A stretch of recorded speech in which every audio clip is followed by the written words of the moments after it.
Hello നമസ്കാരം. വരാൻ പോകുന്ന ഒരു അടിപൊളി എപ്പിസോഡിൻ്റെ സ്റ്റോറി ആയിട്ടോ പറയാൻ പോകുന്നത്. അങ്ങനെ രാജീവൻ നമ്മുടെ അലീനയെക്കുറിച്ചുള്ള സത്യങ്ങളൊക്കെ തിരിച്ചറിയുന്ന ഒരു രംഗം വരുന്നുണ്ട് കേട്ടോ.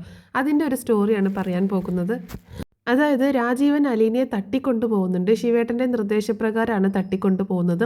അങ്ങനെ ആ തട്ടിക്കൊണ്ടു പോകുന്നതിൻ്റെ എല്ലാ പദ്ധതികളും പൊളിച്ചെടുക്കുന്നത് മനു ആട്ടോ. മനുവാണ് അലീനയെ രക്ഷിക്കാനായിട്ട് കാരണക്കാരനാവുന്നത്. അത് മാത്രമല്ല, അലീനയെ രക്ഷപ്പെടാനുള്ള ഒരു കാരണമായി തീരുന്നത് മറ്റൊരു കാര്യം കൂടി സംഭവിക്കുന്നുണ്ട്. അങ്ങനെ രാജീവൻ അലീനയെ തട്ടിക്കൊണ്ടു പോയിട്ട് ഒരു ആൾ താമസമില്ലാത്ത വീട്ടിലാണ് താമസിപ്പിച്ചിരിക്കുന്നത്. അങ്ങനെ രാജീവൻ അവിടെ തന്നെ നിൽക്കുകയാണ്. അപ്പോൾ ശിവേട്ടൻ അങ്ങോട്ടേക്ക് ചെല്ലുന്നുണ്ട് കേട്ടോ. അപ്പോൾ ശിവേട്ടനും കൂടി ചെന്നിട്ട് ബാക്കി കാര്യങ്ങൾ തീരുമാനിക്കാമെന്ന് പറഞ്ഞിട്ടാണ് ചെല്ലുന്നത്. അതേസമയം മനു ആണെങ്കിൽ ഇവിടെ ഇങ്ങനെ ഭയങ്കര അന്വേഷണത്തിലുമാണ്. അങ്ങനെ ആ സമയത്ത് അലീനയാണെങ്കിൽ ഇവിടുന്ന് എങ്ങനെയെങ്കിലും രക്ഷപ്പെടണം, അല്ലെങ്കിൽ ആരെങ്കിലും ഒന്ന് ഫോൺ വിളിച്ച് പറയണം. അതായത് തൻ്റെ ഫോണ് രാജീവ് സാറിൻ്റെ കയ്യിലാണല്ലോ എന്നൊക്കെ ആലോചിച്ച് ടെൻഷനായിട്ട് അങ്ങനെ ഇരിക്കുന്ന സമയത്താണ് ശിവേട്ടനെ അങ്ങോട്ടേക്ക് ചെല്ലുന്നത് കേട്ടോ. അങ്ങനെ ശിവേട്ടനെ കണ്ടപ്പോൾ അലീന പറയുന്നുണ്ട്, നിങ്ങൾ എന്തിനാണ് എന്നെ ഇവിടെ പിടിച്ചു വെച്ചേക്കുന്നത്? ഇത് വലിയ പ്രശ്നമായി തീരും. നിങ്ങൾ കരുതുന്നത് പോലെ ഒന്നുമല്ല കാര്യങ്ങൾ. അച്ഛൻ ഇതറിഞ്ഞു കഴിഞ്ഞാൽ ഇവിടെ ഈ മുൻപ് സംഭവിച്ചതിനേക്കാൾ കൂടുതലായിട്ട് പ്രശ്നങ്ങൾ സംഭവിക്കും. നിങ്ങൾക്ക് സത്യം അറിയാത്തത് കൊണ്ടാണ് എന്നൊക്കെ പറയുമ്പോൾ ശിവേട്ടൻ്റെ അലീനയോട് ദേഷ്യപ്പെടുന്നുണ്ട്. ഇനി കൂടുതൽ സത്യങ്ങളൊന്നും നീ അറിയിക്കേണ്ട, എന്താണെങ്കിലും നിന്നെ ഇവിടെ നിന്ന് പാക്ക് ചെയ്യുകയാണ്, ഇനി ഒരിക്കലും തിരിച്ചിങ്ങോട്ടേക്ക് വരാൻ പറ്റാത്ത രീതിയിലാണ് പറഞ്ഞയക്കുന്നത് എന്ന് പറയുമ്പോൾ അലീന പറയുന്നുണ്ട്, എങ്ങനെ നിങ്ങൾ എന്നെ ഇവിടുന്ന് എങ്ങോട്ട് പറഞ്ഞയച്ചാലും അച്ഛൻ എന്നെ തേടി പിടിച്ചു വരും, അച്ഛൻ എന്നെ കണ്ടെത്തുക ചെയ്യും എന്ന് പറയുമ്പോൾ അയാൾ അങ്ങനെ നിന്നെ കണ്ടെത്തുകയാണെങ്കിൽ കണ്ടെത്തട്ടെ, അത് ഞങ്ങൾക്ക് വിഷയമല്ല. തൽക്കാലം ഞങ്ങൾക്ക് ഇപ്പോൾ നിന്നെ ഇവിടെ നിന്ന് ഒഴിവാക്കിയേ പറ്റുള്ളൂ. അതുകൊണ്ട് തൽക്കാലത്തേക്കെങ്കിലും നിന്നെ ഇവിടെ നിന്ന് ഒഴിവാക്കണം എന്ന് പറയണം. നിങ്ങൾ എന്തൊക്കെ ചെയ്തിട്ടും കാര്യമില്ല, ഇതിൻ്റെയൊക്കെ അനന്തര ഫലം എന്ന് പറഞ്ഞിട്ടുണ്ടെങ്കിൽ വളരെ വലുതായിരിക്കും എന്ന് പറഞ്ഞ് അലീന വീണ്ടും അവരോട് ഇങ്ങനെ സംസാരിക്കുമ്പോൾ രാജീവ് ദേഷ്യപ്പെടും, നീ ഒന്നും മിണ്ടാതിരിക്കടി, നീ കുറേ നേരം ഇങ്ങനെ തട്ടിക്കയറുന്നു, നിന്നോട് ഇച്ചിരി അലിവ് കാണിച്ചു എന്ന് വിചാരിച്ചിട്ട് നീ ഞങ്ങളുടെ നേരേക്ക് ചാടിക്കടിക്കാറായോ എന്നൊക്കെ ചോദിക്കുക കേട്ടോ. അപ്പോൾ അലീന പറയുന്നുണ്ട്, ഞാൻ നിങ്ങളുടെ നേരേക്ക് ചാടിക്കടിക്കുന്നതല്ല, ഞാൻ കാര്യം പറയുന്നതാണ്, നീ ഇനി കൂടുതൽ കാര്യങ്ങളൊന്നും പറയണ്ട എന്ന് പറയുന്നുണ്ട്. അങ്ങനെ ശിവേട്ടൻ രാജീവിനോട് പറയുന്നുണ്ട്, നീ ഒന്ന് ഇങ്ങോട്ടേക്ക് വന്നേ, കുറച്ച് കാര്യങ്ങൾ സംസാരിക്കാനുണ്ട് എന്ന് പറഞ്ഞിട്ട് രാജീവിനെയും കൂട്ടിയിട്ട് ഒന്ന് പുറത്തേക്ക് പോവാട്ടോ. അതേസമയം അലീനയാണെങ്കിൽ അവിടെ മൊത്തം അങ്ങനെ പരതി നോക്കുകയാണ്, തൻ്റെ ഫോൺ എങ്ങനെയെങ്കിലും ഒന്ന് കിട്ടുമോ എന്ന് ഓർത്തിട്ട്. അപ്പോൾ ആ സമയത്താണ് അലീന തൻ്റെ ഫോൺ റിങ് ചെയ്യുന്നത് കേൾക്കുക കേട്ടോ. അപ്പോൾ റിങ് ചെയ്യുന്നത് കേട്ട സമയത്ത് അലീന പെട്ടെന്ന് ആ റൂമിലേക്ക് ചെന്ന് നോക്കുമ്പോൾ തൻ്റെ ബാഗ് അവിടെ ഇരിക്കുന്നത് കാണുകയാണ്. അപ്പോൾ ആ ഫോൺ റിങ് ചെയ്യുന്നത് രേവതിക്കുട്ടിയാണ്. അങ്ങനെ അലീന ഫോൺ എടുക്കുന്നുണ്ട്. തൽക്കാലം രേവതിക്കുട്ടിയോട് ഇതൊന്നും പറയാനും പറ്റത്തില്ല. ഇവർ വരുന്നതിന് മുൻപ് അച്ഛനെ വിളിച്ച് പറഞ്ഞ് രക്ഷപ്പെടുകയും വേണം. അങ്ങനെ അലീന ആ ഫോൺ എടുത്ത് സംസാരിക്കുകയാണ്. അപ്പോൾ അലീന ഹലോ എന്ന് ചോദിക്കുമ്പോൾ ചേച്ചി എവിടെയാണ്? മനുവേട്ടൻ വിളിച്ചിരുന്നു, ചേച്ചിയെ കാണാനില്ല എന്ന് പറഞ്ഞ്, ചേച്ചി എവിടെ പോയേക്കെന്ന് ചോദിക്കുമ്പോൾ ഞാനിവിടെ ഉണ്ട് മോളെ, എൻ്റെ ഫോണൊന്ന് സ്വിച്ച് ഓഫ് ആയി പോയിരുന്നു, അതാണ് കാരണം എന്ന് പറയാട്ടോ.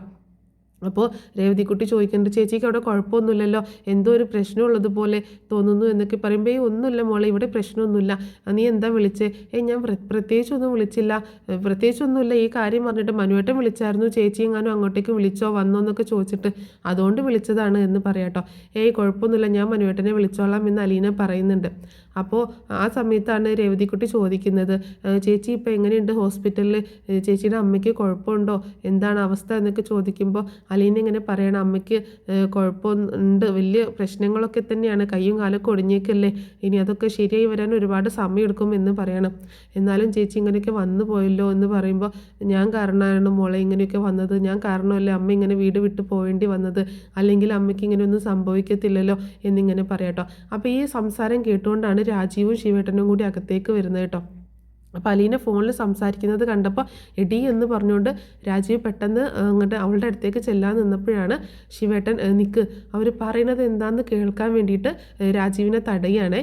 അപ്പോൾ അലീന പറയുന്നത് എന്താണെന്ന് കേൾക്കാമല്ലോ, രേവതിക്കുട്ടിയോടാവുമ്പോൾ ആരോട് ഫോണിൽ സംസാരിക്കുകയാണെങ്കിലും എന്താണ് ആരോടാണെന്ന് നമുക്ക് അറിയണമല്ലോ. അപ്പോൾ തട്ടിപ്പറിച്ച് വാങ്ങിക്കുമ്പോൾ നമ്മളാണ് ഇതിൻ്റെ പുറകിൽ, ഇനി അഥവാ ബാലചന്ദ്രനാണെങ്കിൽ നമ്മളിതിൻ്റെ പുറകിലാണെന്ന് നമ്മൾ പറയുന്നുണ്ടോ, എന്താ സംഭവം എന്നറിയാലോ എന്നോർത്തിട്ട് ശിവേട്ടനും രാജീവും കൂടി അവിടെ മാറി നിന്ന് അലീനയുടെ സംസാരം കേൾക്കുക കേട്ടോ. അപ്പോൾ അലീന പറയുന്നുണ്ട്, അമ്മയ്ക്ക് ഇത്തിരി പ്രശ്നമാണ്, കുറച്ച് കൂടുതലാണ്, ഇനി ഒരുപാട് സമയമെടുക്കും അതൊക്കെ മാറി വരാൻ, ഹോസ്പിറ്റലിൽ നിന്ന് ഇറങ്ങാൻ തന്നെ കുറച്ച് ദിവസങ്ങളെടുക്കും എന്നൊക്കെ പറയാട്ടോ. അപ്പോൾ അത് കേട്ടിട്ട് ഇവരിങ്ങനെ ഷോക്കാവുന്നുണ്ട്. അമ്മയോ? അവർ മുഖത്തോട് മുഖം നോക്കുക കേട്ടോ. അപ്പം വീണ്ടും രേവതിക്കുട്ടി ചോദിക്കുന്നുണ്ട്, ഇനിയിപ്പോൾ ചേച്ചിയല്ലേ നോക്കാനുള്ളൂ അമ്മേ എന്ന് പറയുമ്പോൾ, ഞാൻ നോക്കും മോളെ, എൻ്റെ അമ്മയല്ലേ, എന്നെ പ്രസവിച്ച സ്ത്രീയല്ലേ, എൻ്റെ അമ്മയെ ഞാനല്ലാതെ വേറെ ആരും നോക്കാനാണ്, ആർക്കും വിട്ടുകൊടുക്കില്ല ഞാൻ, എൻ്റെ അടുത്തേക്ക് തന്നെ കൊണ്ടുവരണേന്നാണ് ഞാൻ പ്രാർത്ഥിക്കുന്നത്, എൻ്റെ അമ്മയെ ഞാൻ പൊന്നുപോലെ നോക്കും, ഒരു ഭംഗവും വരുത്തില്ല അതിൽ എന്നൊക്കെ ഇങ്ങനെ പറയുമ്പോൾ രാജീവും ശിവേട്ടൻ്റെ മകൻ ഞെട്ടിത്തെറിച്ച് പോവാട്ടോ. അലീന വൈജയന്തിയുടെ മകളാണെന്നോ, ഇതറിഞ്ഞിട്ട് അവരാകെ ഷോക്കായി പോകണം. എന്താ തങ്ങളീ കേട്ടത്, സത്യമാണോ ഇത് എന്നുള്ള ആ ഒരു ഷോക്കിലാട്ടോ അവർ രണ്ടുപേരും നിൽക്കുന്നത്.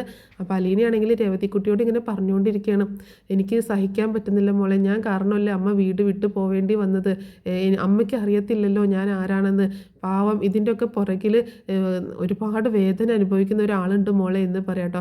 അപ്പോൾ രേവതിക്കുട്ടി പറയുന്നുണ്ട്, എനിക്ക് അറിയാം ചേച്ചി, എനിക്ക് മനസ്സിലാവുന്നുണ്ട്, അങ്കിളല്ലേ എന്ന് ചോദിക്കുമ്പോൾ, അതെ അച്ഛനാണ് മോളെ ഇതിൻ്റെയൊക്കെ പുറകിൽ കിടന്ന് എൻ്റെ പേരിൽ സ്വയം അപമാനിതനായിക്കൊണ്ടിരിക്കുകയാണ് അച്ഛൻ്റെ മകളാണെന്ന പേരിൽ എന്നെ ഇവിടെ എല്ലാവരുടെ മുന്നിലും പറഞ്ഞിട്ട് ഇപ്പം എല്ലാവരും അച്ഛനെ തെറ്റിദ്ധരിച്ചേക്കല്ലേ, വിവാഹത്തിന് മുൻപ് അച്ഛനിങ്ങനെ പരസ്ത്രീ ബന്ധമുണ്ടായിരുന്നു എന്നും അതിൽ ജനിച്ച മകളാണ് ഞാനെന്നൊക്കെ എല്ലാവരും അമ്മയുടെ ബന്ധുക്കളും ഒക്കെ വിശ്വസിച്ചിരിക്കല്ലേ.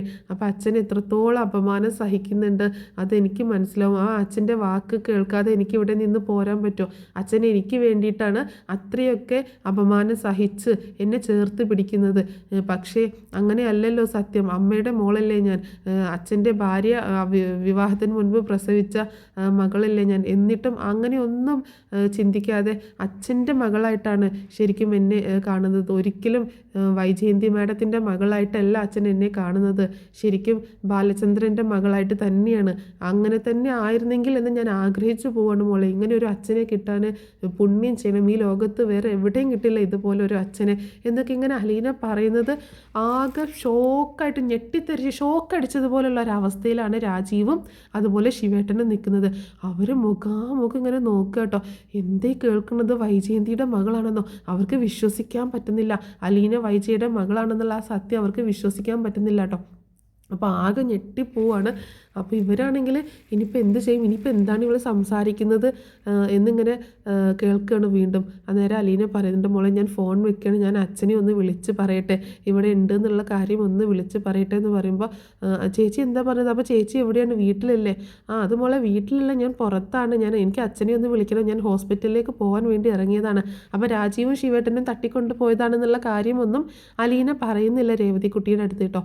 അപ്പോൾ അലീന പറയുന്നുണ്ട്, എനിക്ക് അമ്മയെ കാണാൻ കൊതിയാവുന്നു മോളെ, അമ്മ ഏത് അവസ്ഥയിലാണെന്നൊന്നും എനിക്കറിയത്തില്ല, അമ്മയെ കാണാൻ വേണ്ടിയിട്ട് ഇറങ്ങിയതാണ് ഞാൻ, എനിക്ക് ഹോസ്പിറ്റലിൽ പോകണം, അമ്മയെ കാണണം, അമ്മയുടെ കാര്യങ്ങളൊക്കെ നോക്കണം, ഞാൻ നോക്കും എന്നൊക്കെ ഇങ്ങനെ വീണ്ടും വീണ്ടും പറഞ്ഞുകൊണ്ടിരിക്കുക കേട്ടോ. അപ്പോൾ അങ്ങനെ രേവതിക്കുട്ടി ഫോൺ വെക്കുന്നുണ്ട്. എന്നാൽ ശരി ചേച്ചി പൊക്കോ എന്ന് പറഞ്ഞ് ഫോൺ വെക്കുകയാണ്. അങ്ങനെ ഫോൺ വെച്ച സമയത്ത് അലീനയാണെങ്കിൽ ഇവർ വരുന്നുണ്ടോ എന്ന് ഇങ്ങനെ നോക്കുന്ന സമയത്ത് പെട്ടെന്ന് ശിവേട്ടനും രാജീവും അങ്ങോട്ടേക്ക് മാറി നിൽക്കുക കേട്ടോ.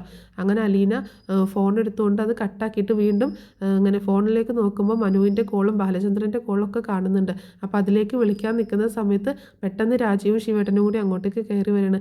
നീ കൊള്ളാലോ, നീ ഫോൺ എടുത്തോ. അപ്പോൾ ഇവർ ആ അറിഞ്ഞ കാര്യങ്ങളൊന്നും ഇവരുടെ അലീനയുടെ മുന്നിൽ കാണിക്കുന്നില്ല കേട്ടോ. പക്ഷേ എന്നിട്ട് വന്നിട്ട് ഫോൺ വാങ്ങിക്കുകയാണ്. നീ ആരെയാണ് വിളിക്കുന്നത്, നീ ആരോടെ സംസാരിച്ചതെന്ന് ചോദിക്കുമ്പോൾ, ഇല്ല അത് എൻ്റെ അനിയത്തി വിളിച്ചായിരുന്നു, ഞാൻ അവളോട് സംസാരിച്ചതാണ് എന്ന് പറയാട്ടോ. നിന്നോട് പറഞ്ഞതല്ലേ ഫോൺ എടുക്കരുത് എന്ന് പറയുന്നുണ്ട്. അങ്ങനെ അവൾ വീണ്ടും ദേഷ്യപ്പെട്ട് സംസാരിക്കുന്നുണ്ട്. അങ്ങനെ ഫോൺ വാങ്ങിച്ചിട്ട് അവരപ്പുറത്തേക്ക് മാറിപ്പോവാണ് ശിവേട്ടനും രാജീവും. അങ്ങനെ ശിവേട്ടനും രാജീവും കൂടി സംസാരിക്കുന്നുണ്ട്. ശിവേട്ട എന്തായി കേട്ടത്, അലീന വൈജയന്തിയുടെ മകളാണെന്ന് എനിക്കൊന്നും വിശ്വസിക്കാൻ പറ്റുന്നില്ല, ഇതെങ്ങനെ സംഭവിച്ചു, വൈജയന്തിയുടെ മകള് 2 വർഷം കഴിഞ്ഞപ്പോൾ മരിച്ചു പോയിന്നല്ലേ അച്ഛനും രൗണ്യമ്മാമ്മയൊക്കെ നമ്മളോട് പറഞ്ഞത്, പിന്നെ എങ്ങനെ അലീന വൈജയുടെ മകളായിരിക്കും എന്ന് അങ്ങനെ ചോദിക്കുകയാണ്. അപ്പോൾ ശിവേട്ടൻ പറയുന്നുണ്ട്, ഒരു പക്ഷേ ശരിയായിരിക്കും, അലീനയിൽ നിന്നായിരിക്കും ബാലചന്ദ്രൻ സത്യങ്ങളൊക്കെ അറിഞ്ഞത്. പക്ഷെ അലീന എങ്ങനെ അറിഞ്ഞു, നീ ഓർക്കുന്നുണ്ടോ, ആ ബ്രിജിത്താമ്മ വീട്ടിലേക്ക് വന്ന അച്ഛനോട് പറഞ്ഞതിന് ശേഷം അച്ഛൻ ആകെ ഡെസ്പായിരുന്നല്ലോ, അങ്ങനെയല്ലേ അച്ഛൻ അവിടെ പോയി അലീനയെ ബുക്ക് ചെയ്ത് കൂട്ടിക്കൊണ്ടുവന്നത്. അപ്പോൾ ഇതൊന്നും ബാലചന്ദ്രൻ്റെ കളിയായിരുന്നില്ല അല്ലേന്ന് ചോദിക്കുമ്പോൾ, അല്ല ഇതൊക്കെ അച്ഛൻ്റെ കളിയായിരുന്നു, അച്ഛനാണ് ഇതിൻ്റെയൊക്കെ പുറകിൽ കളിച്ചത്, ബാലചന്ദ്രൻ ഈ സത്യങ്ങളൊക്കെ അറിഞ്ഞതിന് ശേഷം അവളെ അംഗീകരിച്ചതായിരിക്കും എന്ന് പറയട്ടോ. എന്നാലും ശിവേട്ടൻ നമ്മളിനി എന്ത് ചെയ്യും, എന്ത് പറഞ്ഞ് അലീനെ ഇവിടുന്ന് പറഞ്ഞേക്കും, ബാലചന്ദ്രൻ അതും സ്വന്തം ഭാര്യയ്ക്ക് അവിഹിതത്തിൽ ജനിച്ച കുട്ടി അയാളിങ്ങനെ ചേർത്ത് പിടിക്കുമ്പോൾ നമ്മളെങ്ങനെ അയാളുടെ മുഖത്ത് നോക്കും എന്നൊക്കെ ആകെ ആശങ്കപ്പെട്ടിരിക്കുകയാണ് ശിവേട്ടനും രാജീവും കേട്ടോ. ആ സമയത്താണ് മനു ഫോൺ വിളിക്കുന്നത്. കൊച്ചച്ച ഇത് തീക്കളിയാണ്, അലീനയെ നിങ്ങൾ വെറുതെ വിടുന്നതാണ് നല്ലത് എന്നൊക്കെ പറയുകയും ചെയ്യുന്നുണ്ട് കേട്ടോ. അങ്ങനെ രാജീവും ശിവനും കൂടി തീരുമാനിക്കുന്നുണ്ട് തൽക്കാലം അലീനയെ നമ്മൾ പിടിച്ചു വെക്കേണ്ട, അലീനയെ പറഞ്ഞേക്കാം, ഈ കാര്യങ്ങളൊന്നും നമ്മൾ അറിഞ്ഞതായിട്ട് വെക്കാൻ വേണ്ട എന്ന് പറയുന്നുണ്ട്. അങ്ങനെ അവർ വന്നിട്ട് പിന്നീട് അലീനയോട് സംസാരിക്കുന്നുണ്ട്.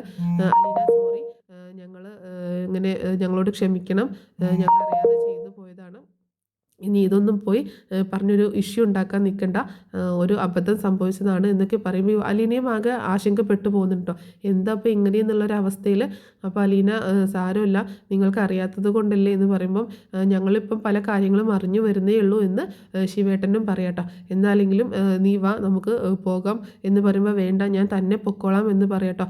ഇല്ല, ഇനി നിന്നെ ഉപദ്രവിക്കാനല്ല കൊണ്ടുപോകുന്നത്, നിനക്ക് ഹോസ്പിറ്റലിലേക്കല്ലേ പോവേണ്ടത്, ഞങ്ങൾ തന്നെ നിന്നെ ഹോസ്പിറ്റലിലേക്ക് കൊണ്ടുപോയി ആക്കാം എന്ന് പറയുന്നുണ്ട്. അങ്ങനെ അലീനയുടെ ബാഗും ഫോണും ഒക്കെ തിരിച്ചു കൊടുക്കുന്നുണ്ട്. നീ വേണമെങ്കിൽ ഫോൺ ചെയ്ത് പറഞ്ഞോ, എല്ലാ കാര്യങ്ങളും നിനക്ക് വേണമെങ്കിൽ പറയാതിരിക്കാം, പക്ഷേ ഇനി ഞങ്ങളുടെ ഭാഗത്തു നിന്ന് ഇങ്ങനെയൊരു കാര്യങ്ങളൊന്നും സംഭവിക്കത്തില്ല എന്ന് രാജീവും ശിവട്ടനും കൂടി അലീനയോട് പറയുകയാണ്. പക്ഷേ അവർ കേട്ട കാര്യങ്ങളൊന്നും അലീനയോട് ചോദിക്കുന്നൊന്നുമില്ല കേട്ടോ, അതിനെ പറ്റിയിട്ടുള്ള കാര്യങ്ങളൊന്നും ചോദിക്കുന്നില്ല. അപ്പോൾ അതിൻ്റെ കാര്യങ്ങളൊക്കെ ചോദിച്ച് ഇനി അറിയുമ്പോൾ കൂടുതൽ പ്രശ്നമാവില്ലേ ചെയ്യുക. വൈജി എങ്ങാനും ഈ കാര്യങ്ങൾ അറിഞ്ഞു കഴിഞ്ഞാൽ ഇവരോട് യുദ്ധത്തിന് ചെല്ലത്തില്ലേ. അപ്പോൾ അതുകൊണ്ട് തന്നെ അലീനയോട് കൂടുതൽ കാര്യങ്ങളൊന്നും ചോദിച്ച് മനസ്സിലാക്കാനൊന്നും നിൽക്കുന്നില്ല. അങ്ങനെ അലീനയെ അവർ തന്നെ ഹോസ്പിറ്റലിലേക്ക് കൊണ്ട് ചെന്നാക്കുന്നുണ്ട് കേട്ടോ. അങ്ങനെ ഹോസ്പിറ്റലിലേക്ക് അലീന ചെല്ലുമ്പോൾ ബാലചന്ദ്രൻ ദേഷ്യപ്പെടുകയാണ്. നീ ഇത് എവിടെ പോയി കിടക്കുകയായിരുന്നു എന്ന് ചോദിക്കുമ്പോൾ അത് വെച്ചാൽ ഞാൻ വരുന്ന വഴി ഒരു പ്രായമായ അമ്മയെ കണ്ടു, ആ അമ്മയെ സഹായിക്കാൻ വേണ്ടിയിട്ട് നിന്നത് എന്നൊരു കള്ളം പറയാട്ടോ. അവരെ ഒന്ന് സഹായിക്കാനായിട്ട് പോയി, ഞാനിവിടെ തീ തിന്നായിരുന്നു, എന്താ നിനക്ക് പറ്റിയതെന്ന് അറിയാഞ്ഞിട്ട്. മനു വിളിച്ചു നിന്നെ, ഞാൻ വിളിച്ചു, നീ ഫോൺ എടുക്കുന്നില്ല, അവിടെ കൃഷ്ണമോള് വീട്ടിൽ തനിച്ചല്ലേ ഉള്ളൂ, നീ വന്നിട്ട് വൈകിട്ട് തിരിച്ച് പോകാനുള്ളതല്ലേ നിനക്ക്, എന്നിട്ട് ഇപ്പോഴാണോ നീ വരുന്നത് എന്നൊക്കെ ചോദിച്ച് ദേഷ്യപ്പെടുമ്പോൾ സോറി അച്ഛാ, എൻ്റെ അടുത്ത് പറ്റിപ്പോയൊരു തെറ്റാണ്, ഞാൻ പെട്ടെന്ന് തന്നെ അമ്മയെ കണ്ടിട്ടൊന്ന് പൊക്കോളാം എന്ന് പറയുമ്പോൾ ഇനിയിപ്പോൾ അമ്മയെ കാണാൻ പറ്റത്തില്ല, അമ്മയെ അകത്തേക്ക് കയറ്റി, ഇനിയിപ്പോൾ നാളെ കാണാൻ പറ്റത്തുള്ളൂ, നീ ഏതായാലും ഇന്ന് വീട്ടിലേക്ക് തന്നെ തിരിച്ചു പോക്കോ, എന്നിട്ട് നാളെ വന്നാൽ മതി, നാളെ വരുമ്പോൾ കൃഷ്ണമോൾക്ക് അവധിയല്ലേ, നാളെ നീ കൃഷ്ണയെയും കൂട്ടിയിട്ട് വന്നാൽ മതി എന്ന് പറഞ്ഞിട്ട് അലീനയെ വീട്ടിലേക്ക് തന്നെ പറഞ്ഞയക്കണം. ആ സമയത്താണ് മനു അങ്ങോട്ടേക്ക് വരുന്നത്. മനു വരുന്ന സമയത്ത് അലീന നീ എവിടെയായിരുന്നു, നീ നിനക്ക് എന്തെങ്കിലും പറ്റിയോ എന്നൊക്കെ ചോദിക്കുമ്പോൾ അലീന കണ്ണ് കാണിക്കുന്നുണ്ട് മനുവിനെ, ഒന്നും പറയല്ലേ എന്ന് ഓർത്തിട്ട്. മനുവിന് എല്ലാ കാര്യങ്ങളും അറിയാമെന്ന് മനസ്സിലാവണം. മനു രാജീവിനെ വിളിക്കുന്നതൊക്കെ അലീന കേട്ടതാണ്. അപ്പോൾ മനു അതിനെപ്പറ്റിയൊന്നും കൂടുതൽ സംസാരിക്കുന്നില്ല. അപ്പോൾ ബാലചന്ദ്രൻ പറയുന്നുണ്ട് നീ ഇവളെ വീട്ടിലൊന്ന് കൊണ്ടുപോയി, ആകെ കൃഷ്ണ വരുമ്പോൾ പേടിക്കും, ആരുമില്ലല്ലോ അവിടെ എന്ന് പറഞ്ഞിട്ട് അങ്ങനെ അലീനയും കൂട്ടിയിട്ട് മനു വീട്ടിലേക്ക് പോവുകയാണ്.